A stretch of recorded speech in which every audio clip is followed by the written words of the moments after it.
Alright, so today is the first vlog of my Vlog a Day series, every day until the New Year's. We're going to do a bunch of top 10s, just a bunch of different stuff. I'm going to put out a vlog slash blog every single day until New Year's. So the first one today is going to be top 10 movies of 2010.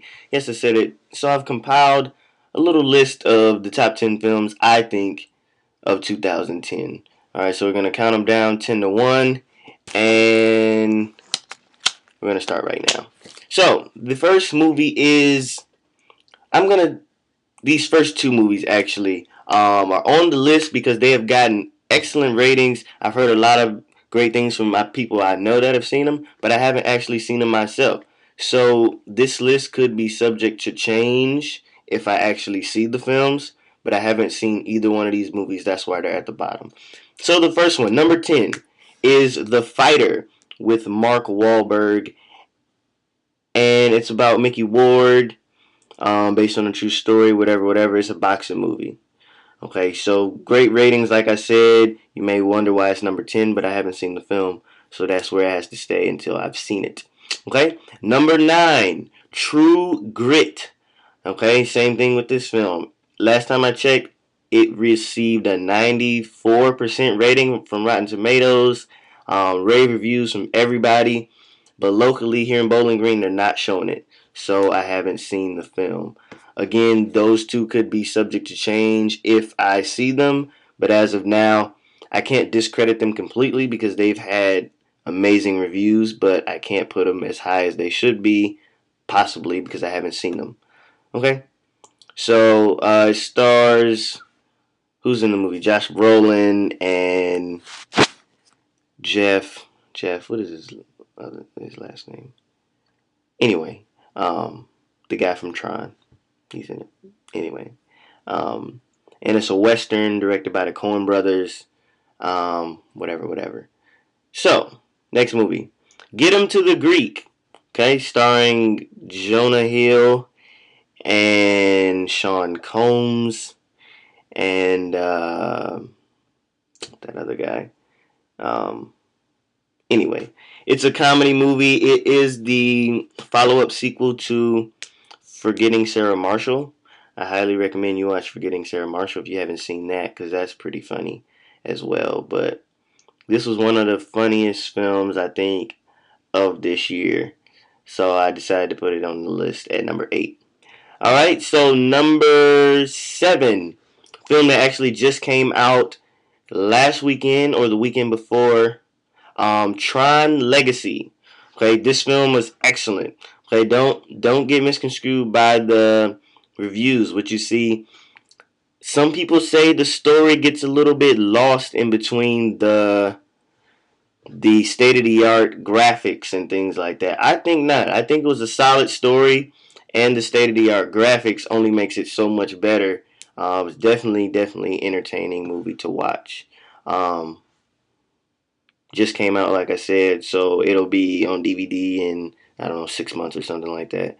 But definitely go see Tron if you have the means to go see it on this winter break. All right, so number 6, another movie that I just saw actually a couple of days ago, 2 or 3 days ago, in theaters right now, Black Swan. Okay, this shows the magnitude of this film. It's number 6. It's about halfway up the list, and it just came out.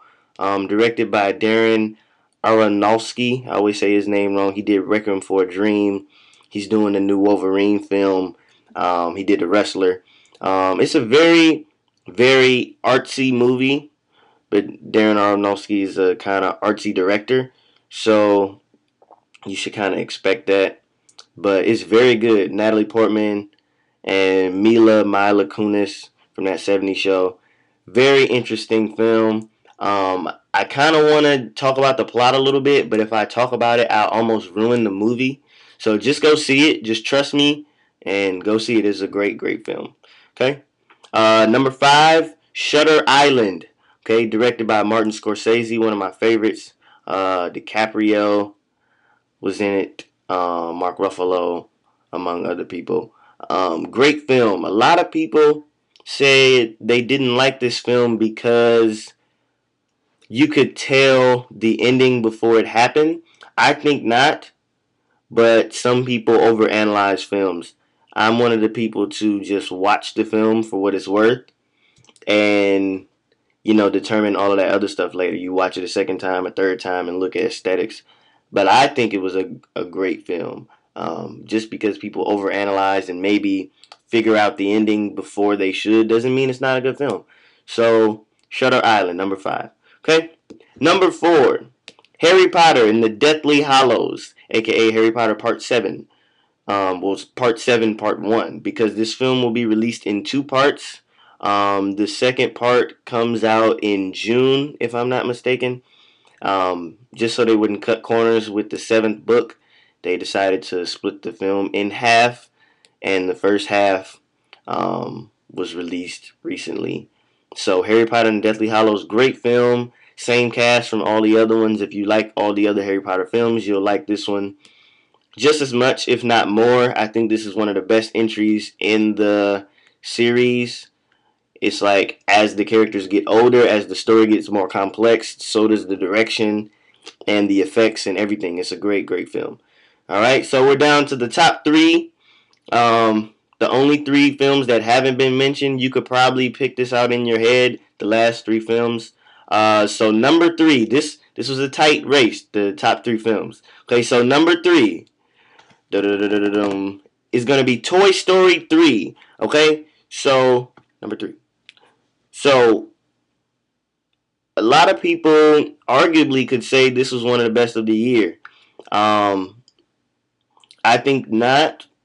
Definitely one of the best of the year, but not the best of the year. That's why I made it to number 3. Um, Personally, I don't think a sequel could ever be the number 1 film of the year. That's just my personal opinion. But it was a great. If you like the other 2 Toy Stories, you'll definitely like this one. All the same crew and actors and everything are back for this film. Um, it was definitely settling to watch the first one, watch the second one, and that long pause over those couple of years and see a fresh Toy Story come back, fresh story. Um, and I think it ended the series quite nicely. So definitely go check out Toy Story 3. It's on DVD right now, so go to your local store, pick up that DVD. All right, so number 2 is The Social Network. All right, so this was a great, great film. It's the movie about Facebook, if you haven't figured that out already. Jesse Eisenberg and David Fincher, one of my other favorite directors, directed this great film. He did Fight Club, he did Seven. Great film, great, great film. It's not too many complaints here. Not really a deep plot story either. It's about Facebook. So, yeah. Alright, and the number 1 film of 2010, you guessed it, Inception. Alright, so if you haven't seen this film by now, I don't know what you're doing. Go to your local Blockbuster, Redbox, Netflix, whatever you do. You need to see this film right now. If you do not see an entire film for 2010, you have to see Inception. Alright, even, I don't know how many people out there Twitter, but it was the trending topic on Twitter for several weeks after the film came out. Like, at least a month. 7 weeks, 5 weeks, 6 weeks, 8 weeks, 9 weeks, something like that. This is a great, great film. Christopher Nolan, director of The Dark Knight, DiCaprio. Great, great film. If you haven't seen it, please go see it right now. You won't be disappointed. Alright, so that's the end of this top 10 list. Make sure you tune in for the rest of the week to see all the other videos. I'm going to say Happy New Year in advance. I'm going to put my Twitter down there. Check that out.